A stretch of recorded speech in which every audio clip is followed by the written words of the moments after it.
할렐루야, 찾아가는 설교 오해선 목사입니다.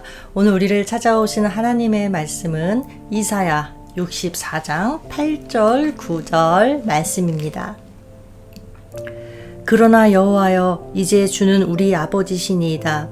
우리는 진흙이요 주는 토기장이시니 우리는 다 주의 손으로 지으신 것이니이다. 여호와여, 너무 분노하지 마시오며 죄악을 영원히 기억하지 마시옵소서. 구하오니 보시옵소서, 보시옵소서. 우리는 다 주의 백성이니이다. 아멘. 하나님의 말씀이었습니다. 12절을 보면 일이 이러하거늘 하면서 이사야는 하나님께 기도를 올려드려요. 그럼 여기에서의 일은 무엇을 말하느냐? 10절과 11절의 내용이에요. 주의 거룩한 성읍들이 광야가 되었으며 시온이 광야가 되었으며 예루살렘이 황폐하였나이다. 우리 열조가 주를 찬송하던 우리의 거룩하고 아름다운 전이 불에 탔으며 우리의 즐거워하던 곳이 다 황무하였나이다.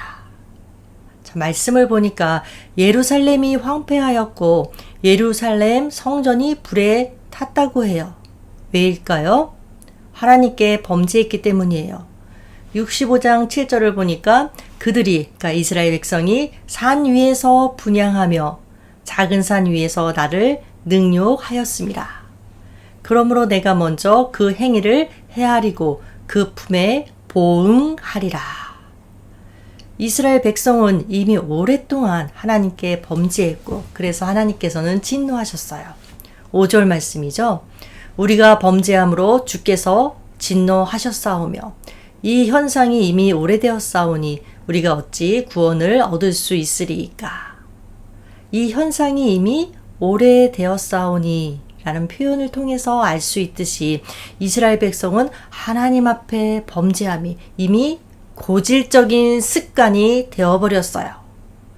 이러한 현실을 바라보던 이사야는 우리가 어찌 구원을 얻을 수 있으리이까.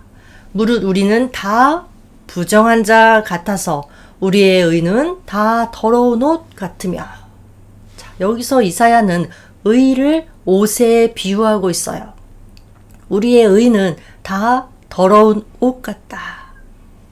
그들이 의라고 내세울 수 있을 만한 것조차 더러운 옷에 불과하다는 거예요. 이것은 자신들이 부정하다는 것을 강조하는 것이기도 하지만 동시에 따로 말하고자 하는 것이 또 있어요. 그게 뭐냐 하면 스스로는 절대 의로워질 수 없는 한계와 무능력을 고백하고 있는 거예요. 자, 그렇다면 여러분, 이러한 상태가 이스라엘 백성들에게만 해당될까요? 그렇지 않아요. 우리 모든 인간들이 처해 있는 상태예요. 우리가 행한다고 하는 의, 그것은 다 하나님 앞에 더러운 옷에 지나지 않아요. 물론 우리가 행하는 그 의가 이 세상에서는 대단해 보일 수도 있어요. 마치 화려하고 아름다운 옷처럼 보일 수도 있다는 거예요. 그러나 하나님 앞에서는 어떤가? 더러운 것에 지나지 않는다. 자, 여러분 이런 예를 한번 들어볼게요. 어떤 옷은 어두운 곳에서 보면 깨끗해 보여요. 하지만 태양빛 아래서 보면 어떻죠? 더러운 얼룩과 그 안에 낀 먼지와 온갖 더러운 것들이 다 보여요. 이처럼 인간의 의는 죄인들의 세계에서는 그런대로 봐줄만 해요. 때로는 깨끗하고 화려해 보이기까지 할 수도 있어요. 그래서 다른 사람 앞에서 자기의 의를 내세울 수 있지만 그러나 빛 대신 하나님 앞으로 나오면 그 빛 때문에 더러운 게 다 보여요. 우리가 일을 할 때 한번 생각해 볼게요. 아무리 좋은 동기로 일을 시작했다 할지라도 그 속을 들여다보면 이기적인 욕망이 있고 악하고 추악한 그런 탐욕들이 그 안에 숨어 있어요.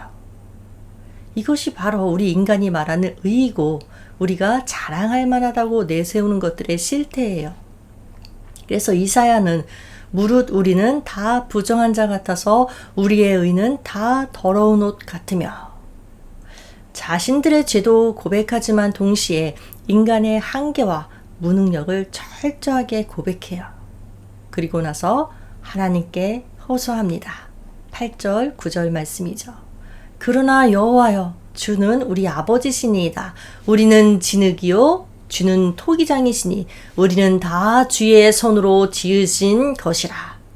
여호와여, 과히 분노하지 마옵시고 죄악을 영영히 기억하지 마옵소서. 구하오니 보시옵소서, 보시옵소서. 우리는 다 주의 백성이니이다. 도저히 하나님 앞에 구원받을 요소가 단 하나도 없지만, 전혀 없지만, 그러나 보시옵소서.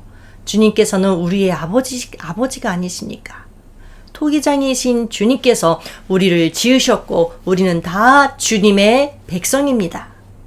그런데 하나님의 성읍인 예루살렘과 성전까지 황폐해지지 않았습니까? 이는 이스라엘 백성의 대적들이 이스라엘만 괴롭힌 것이 아니라 결국은 하나님의 영광과 명예까지 추락시킨 것입니다. 일이 이러한데 여호와여, 12절 말씀이죠. 여호와여, 일이 이러하거늘 주께서 오히려 스스로 억제하시리이까? 주께서 오히려 잠잠하시고 우리로 심한 괴로움을 받게 하시리이까? 어찌 백성의 고통을 보시고 잠잠하십니까? 우리의 의로는 주님 앞에 나아갈 수 없으니 주님 긍휼을 베풀어 주시옵소서. 자, 그렇습니다. 주님의 보좌 앞에 나아갈 수 있는 방법은 단 하나. 무엇일까요?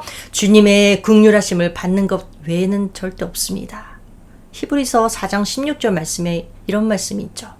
긍휼하심을 받고 때를 따라 돕는 은혜를 얻기 위하여 은혜의 보좌 앞에 담대히 나아갈 것이니라. 성경은 말하고 있어요. 인간은 다 죄인이고 의인은 하나도 없다.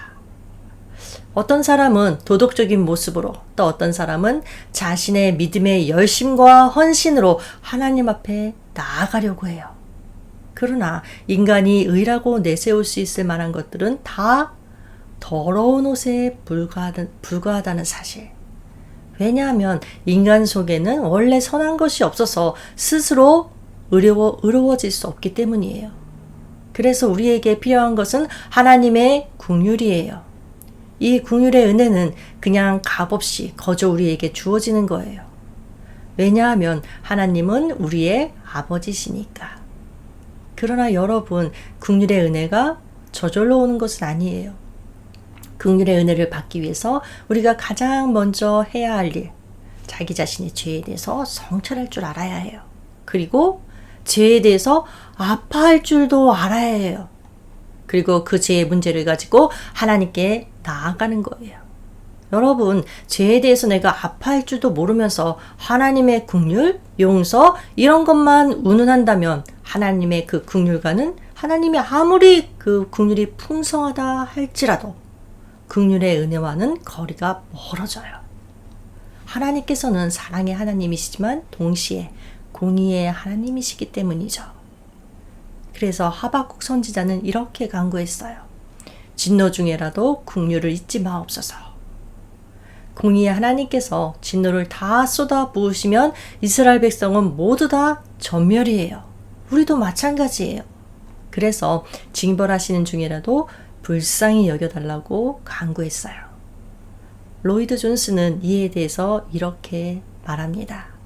주님께서는 주님의 본성을 따라 행하지만 그러나 우리는 진노 가운데에서 불쌍히 여기시기만을 구할 뿐입니다.